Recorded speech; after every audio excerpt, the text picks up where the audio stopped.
The original NES Bioinc Commando, of course, is not the original game. I mean, it was an arcade game before, but the NES version is without a doubt the version from the 80s that really deserves like a remake, because it has the unique enemies and the storyline and everything. It's just coherent. Everything in the game is something that you can develop and continue building on top of. Also, that's the version that I think most people remember as the cult classic. The original game has this kind of really 80s tackiness to it that we really wanted to embrace. I really like that kind of feel to it, the bright colors and the shades and everything's like the heroic guy running into the sunset in the introduction sequence, like the prologue of the game. The music of the original game is also, I mean, one of the memorable areas. One of, I think, the reasons why it's remembered so fondly. I collected all the screenshots from the original game and pixelated them so you can clearly see what kind of color scheme they were using. The colors in the original are really saturated, really high colors. The reason for this, I believe, was the fact that they needed to separate the character from the background. Everything in a 2D game is really hard to read due to the fact of low detail and really tiling textures and everything.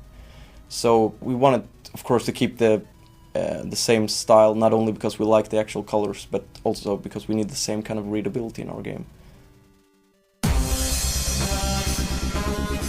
The characters in the original game was, conceptually speaking, very slim.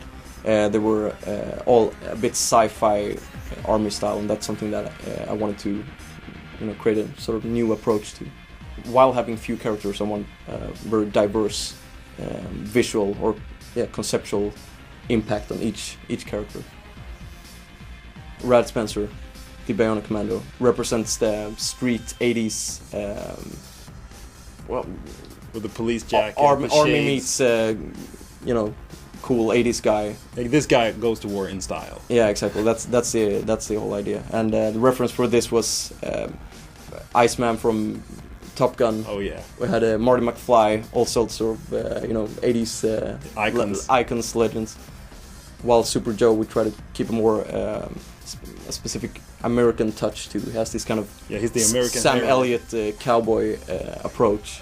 While the Wired Gunner is some sort of more Austrian. Austrian Lederhosen style combined with RoboCop design elements, which is also really something I enjoy doing.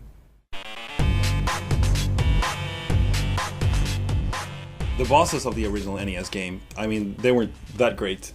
Gameplay-wise, they didn't work, really. So they had to be completely redesigned, and I mean, that ties into the visual design as well. We needed completely new bosses that really used kind of the unique mechanics of the gameplay itself. Yeah, it's swinging, you need to use the arm to beat the boss and kind of reveal the weak spot of the boss. And the really classic, you can only shoot the boss on the big red bulb thing. So we wanted to bring that into the game and also make sure that you always need to use the arm and the weapons to beat the boss. Yeah.